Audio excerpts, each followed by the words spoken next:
Guys, ये video है हमारी आज नुब्रा जी पे, real story of Nubra ji. So guys, let's start the story. ये बात है 50 साल पहले की। एक बहुत ही बड़ा विलेज होता था। उस विलेज में सारे लोग बहुत ही रिच थे, पर वहाँ पर एक फैमिली रहती थी। सारे लोग उस फैमिली से नफरत करते थे, इसलिए तंग आकर वो गरीब फैमिली एक जंगल में रहने को चली गई। उस गरीब फैमिली में 2 बच्चे भी रहते थे। उन दोनों बच्चों में से जो बड़ा भाई था उसका नाम आईजी था।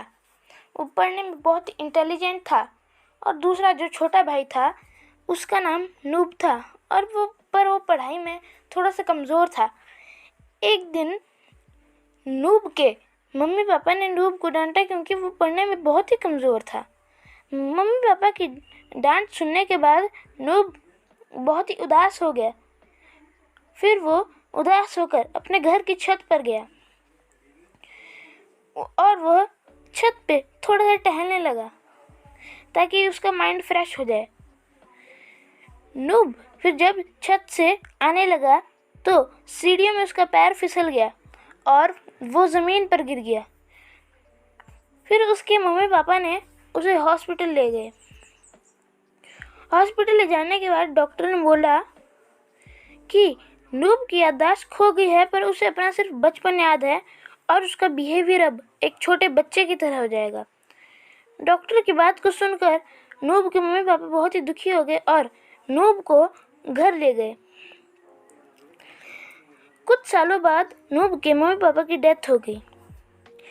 अब सारी जिम्मेदारियां आईजी पर आ गई थी और आईजी बहुत उदास हो गया अपने मम्मी पापा की डेथ पे। आईजी बड़ा होकर बहुत ही बड़ा साइंटिस्ट बना। उन्हीं के पड़ोस में एक विला बाबा रहता था। विला बाबा एक ट्राइपोटल नाम की एक चीज़ बनाना चाहता था, जिसके लिए उसे एक इंटेलिजेंट बंदे की ज़रूरत थी।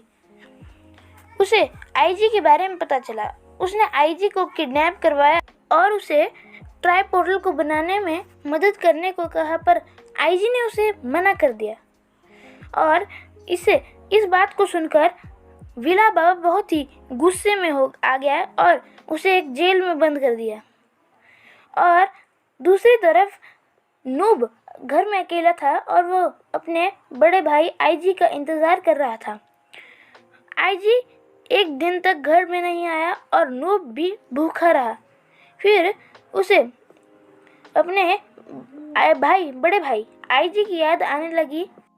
जब आईजी बहुत टाइम तक घर में नहीं आया तो नूब आईजी की तलाश में निकल गया और ऐसे ही नूब एजियो 18 रिप से मिला। सो गाइस, इतना ही था इस स्टोरी में। सो गाइस, लाइक करना इस वीडियो को और सब्सक्राइब करना चैनल को। So guys, good bye.